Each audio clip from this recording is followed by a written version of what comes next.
Hey everybody, it's Chugga Conroy. Welcome back to more Splatoon. Last time, we saved the last little Zapfish in all of Octo Valley. All they have left is the great Zapfish. And we also played Sniper. Keyword played, as in pretend. This time, we are back in Octo Valley for the absolute final time to take back what is ours, the great Zapfish. Because it's not okay when they enslave a living creature, it's only okay when we do it, right? After all, that's what Pokemon taught me growing up. Anyway, we are at the very top of Area 5. Gonna fill up that sponge block. Get over there because I am too darn impatient and I want to get to my final battle. Up we go! Let's finish this. Enter the Octobot King.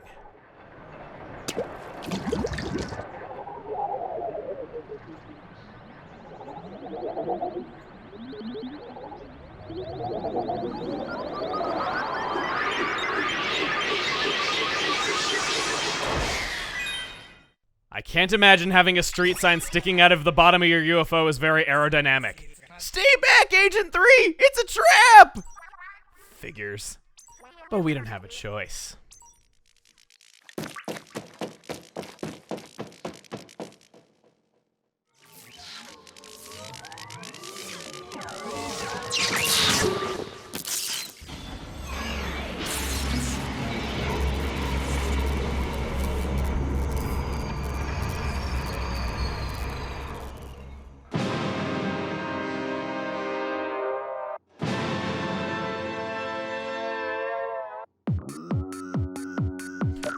I'ma remix your face.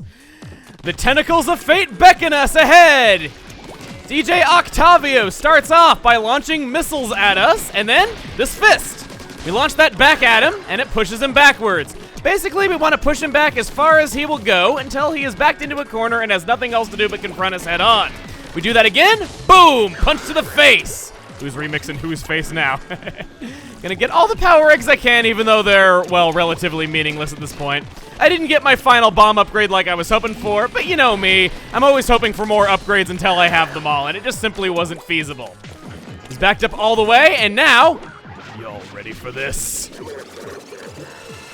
He is so happening, he put ladder shades on his missiles. We shoot that, turn it our color completely, and we basically play tennis with the boss, a la Ganon. Shoot it back at him once again. It's so cool the way the tentacles on the back of it spiral around like an octopus spinning. That is so neat.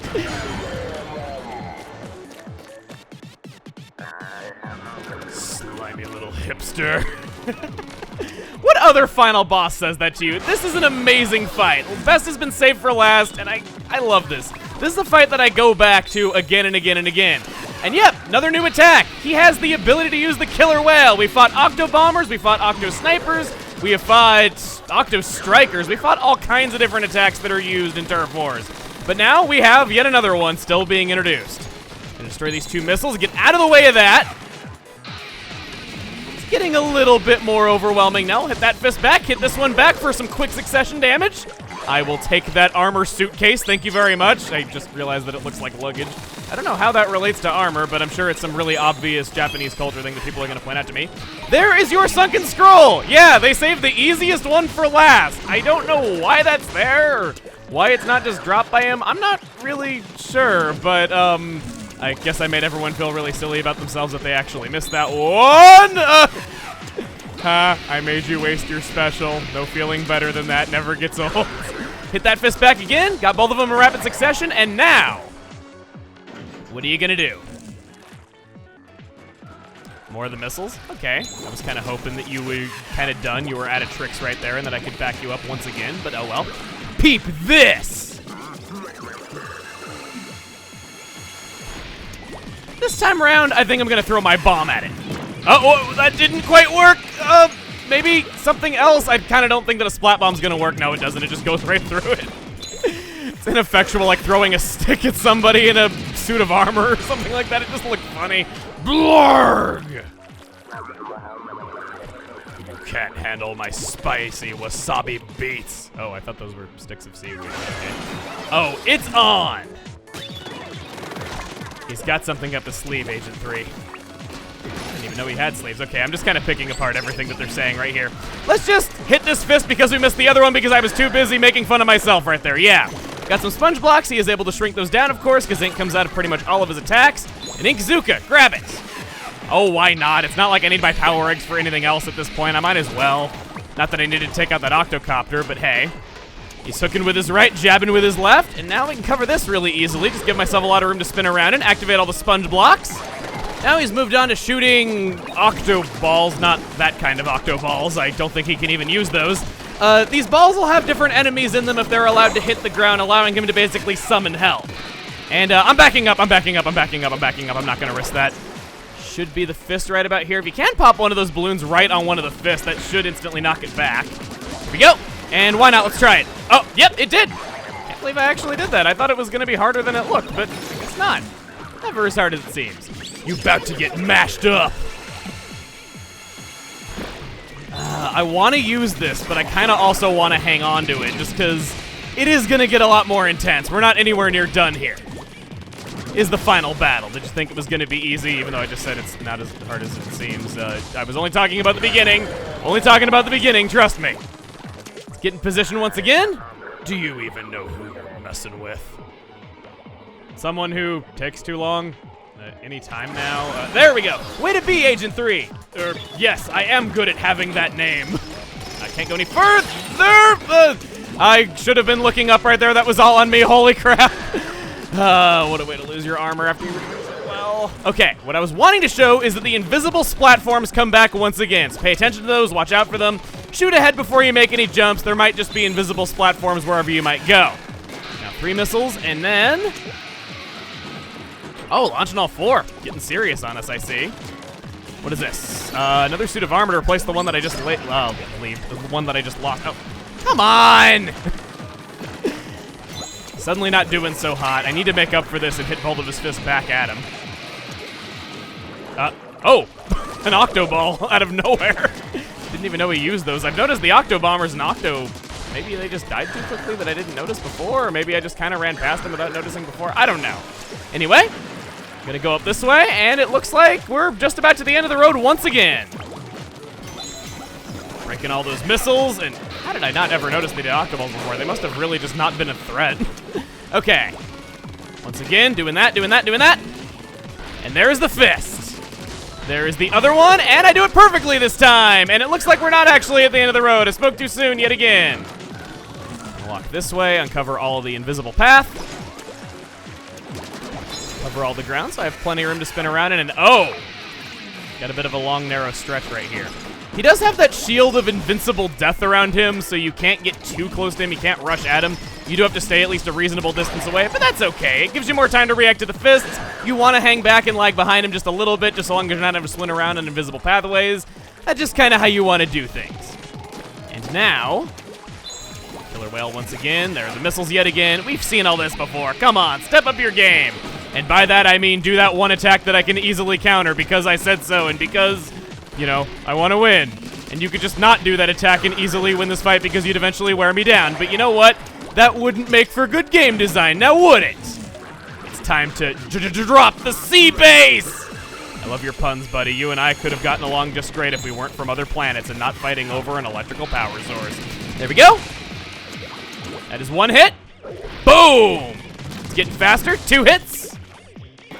Boom! 3rd hit. And there it is! How dare you? What's this? Where are my beats?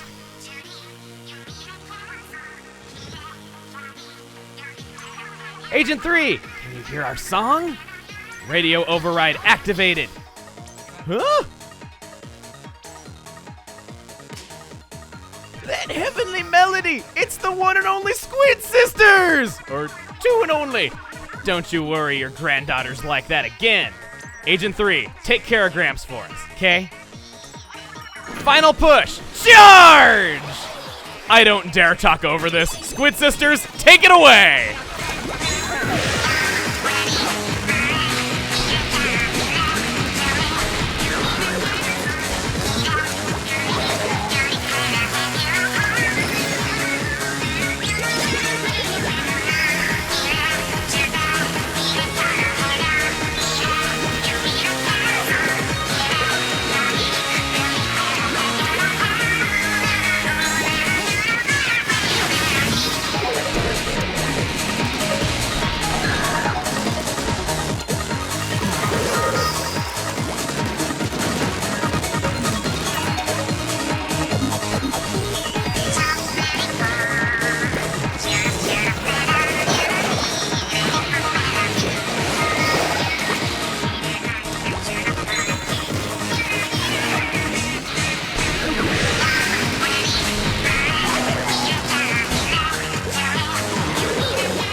This is the song that launched the Squid Sisters' career. We've heard it alluded to on Inkopolis News, and it was also the song in that Sunken Scroll. It is called Calamari Incantation. A double pun. I'd like to think that Marie thought of it, but I doubly approve. And now, I'm either going to blow your mind or tell you something that you always knew and thought was super obvious, because it always seems to be one or the other for most people. Calamari. Calamari. And before you tell me I skipped that bubbler and forgot it, I didn't forget. I just didn't need it. Just a little farther, Agent 3. I'ma dub stomp you into oblivion. Death by dubstep. Here it is, the final missile. Moving rather slowly to start off with, though, but it'll get faster, don't worry, it will. Gotta keep things intense somehow. There it is! Oh, thank God for that armor. I got him in the end right there. Get you again! Now, finish him!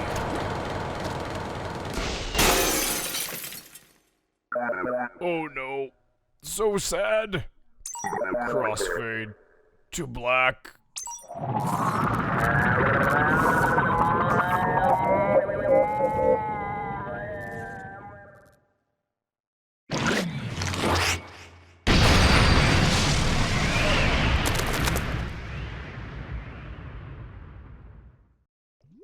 Easily one of my favorite final boss battles ever. It's so high energy, so feel good, to the very end. The final boss himself acknowledging the amazing battle theme to the point where he even jumps in and starts dancing is the icing on the cake.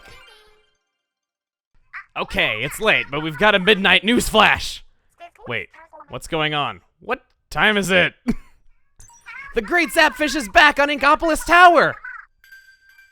Whoa, for serious? That's a shocker! Love you, Marie, love you, Marie! Where was it anyway? I guess we'll never know.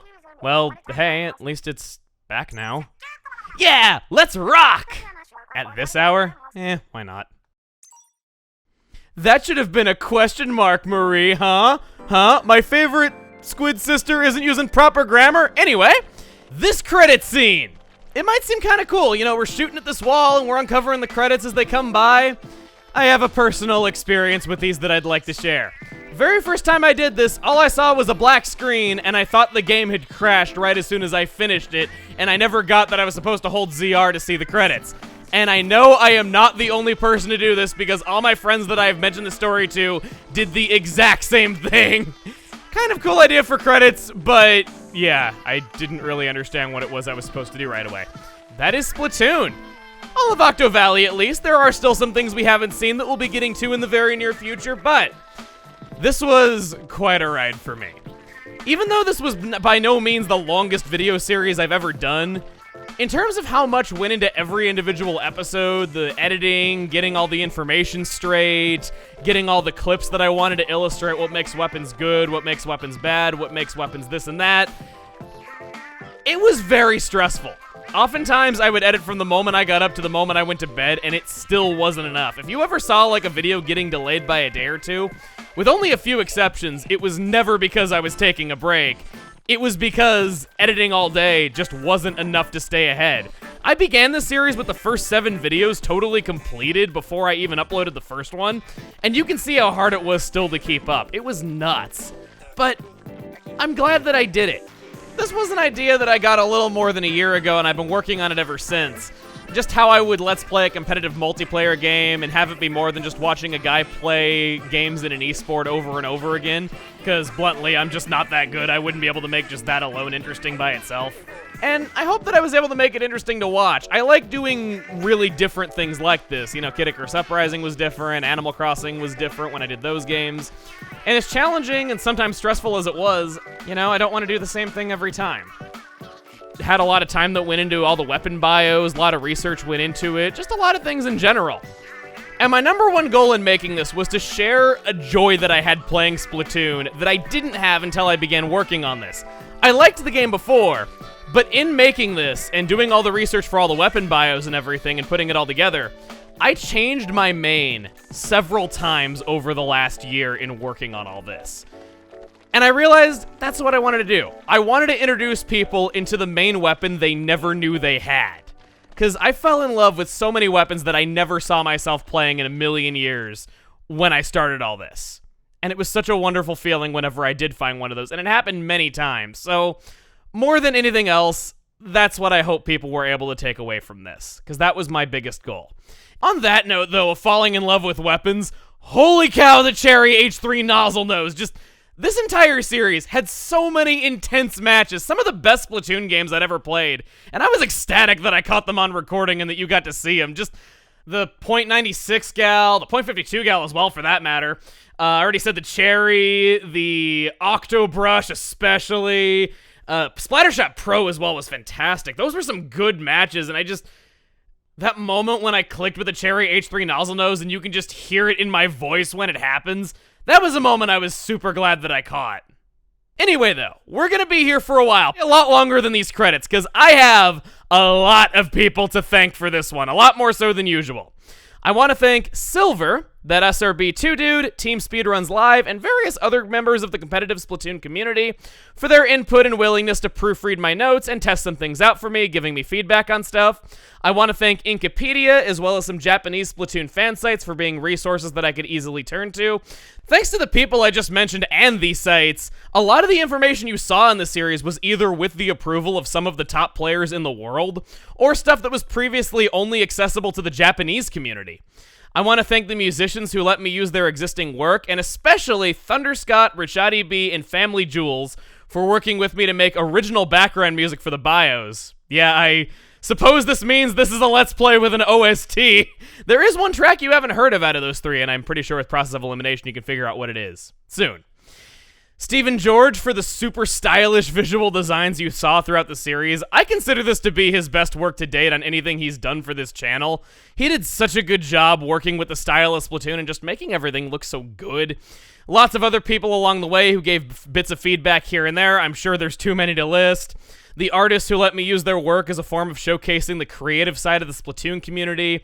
I think we had so much good stuff showcased, and I didn't want to leave them out of it either, because a lot of the idea was Let's Playing not just one mode of Splatoon, but everything it was to be a Splatoon fan, and the creative community is such a big, important part of it, too. The Splatoon community in general, actually, I want to thank for being surprisingly welcoming and very nice about the existence of these videos. Your support's been awesome. Heck, compared to, like, some other things that I've done, I'm so used to, like, Pokemon players being like, "Ha! You thought Bug was weak to poison! You're clearly a poser who doesn't know anything, and you're just doing it for the views!" Okay, yeah, I know they're not all like that, though, but still. I have had some Pokemon players be kind of mean to me over some minor slip-ups over the years, but yeah. Let's see, Masayanella, not just for joining us for that guest video, but also for test viewing every single bio I made multiple times over to make sure they were just right. And she even recorded some of the footage you saw in the bios. A bit of a feature that's built into the series is if you ever go back and watch those weapon bios, anytime it's an Inkling boy, it's me playing. Anytime it's an Inkling girl, it's her playing. I kind of did that so I could reveal that at the very end, so it's more than just an aesthetic thing. There's the people over at Nintendo for working so hard on this game and for taking a risk with it, choosing not to make this a Mario sports game like what was originally planned for this project. And of course, I gotta thank you for watching and for playing with me. Not since Animal Crossing have we really had a series that had this much viewer input and had this much involvement, and it was kind of a special feeling, you know, just advertising wanted to be playing. But we're not done yet. There were 3 weapons that were skipped over. There are some things that have changed now that we have felled DJ Octavio, and just a few other things we need to talk about in general. So, I'll see you back here next time when we talk about those things. And then I'll see you back here after that for some more promised bonus videos to some older series. And then I'll see you back here after that for a game that I hope to change some people's minds about. See you guys then.